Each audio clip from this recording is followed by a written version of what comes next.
This is the engine out of the Durango.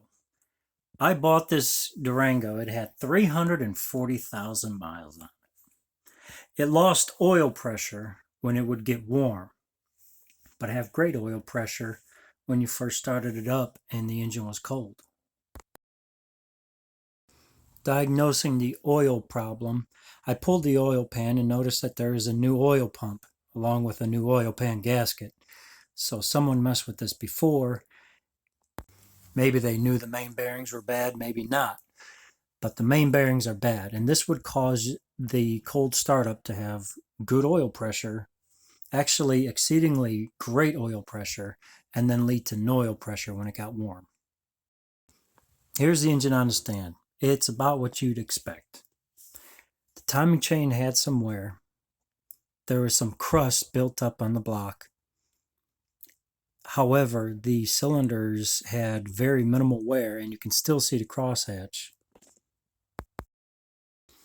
This is a picture of the worst bore. It had no ridge. You could still see the crosshatch, and it looked pretty good. This is the new oil pump that was found in the engine. I do not like using the high volume pumps or the high pressure ones. I prefer just use a stock pump. There's no reason why you should have 40 to 50 psi at idle. It just robs horsepower and creates more heat than necessary. So here's me porting the stock pump. Porting the oil pump. Make sure that you do not overport. This is easily done if you're not careful. You need to make sure that the suction side and the pressure side do not overlap. If it does, it will create heat and it will bypass internally in the pump. You want as little shadowing as possible.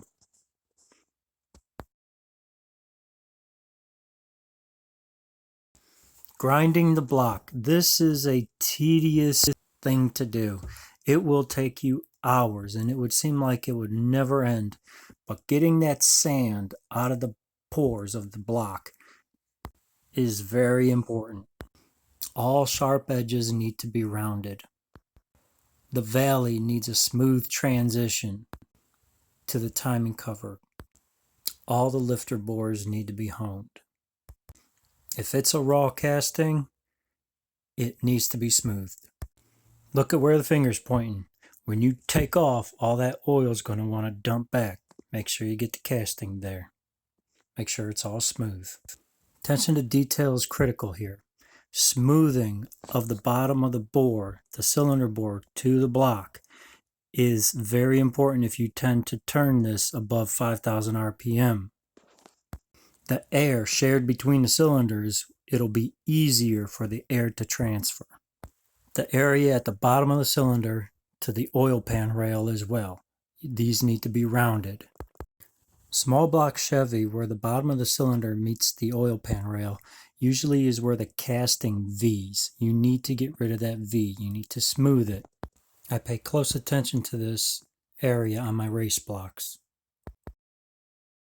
All the plugs get coated with thread sealer.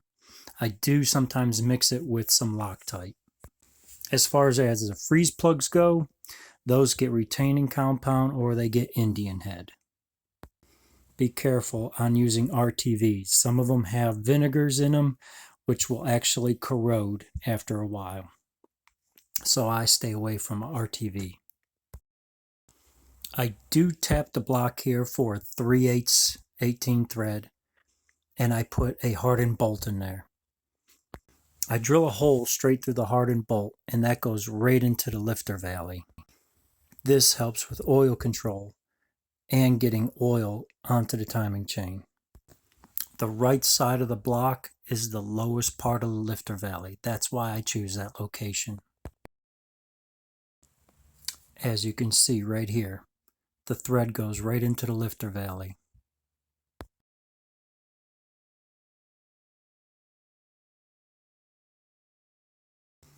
This is almost always overlooked. I do put the cylinder heads on and I mock them up to where the cylinders are. I take note on which ones do not line up properly and I tell the machinist. And usually the machinist will recenter the bores over where the heads, the chambers, meet the cylinder walls. Now, specifications called from 15 to 22, if I do recall. Now, this doesn't show it, but I did polish the crank a little bit more, and I did order oversized bearings.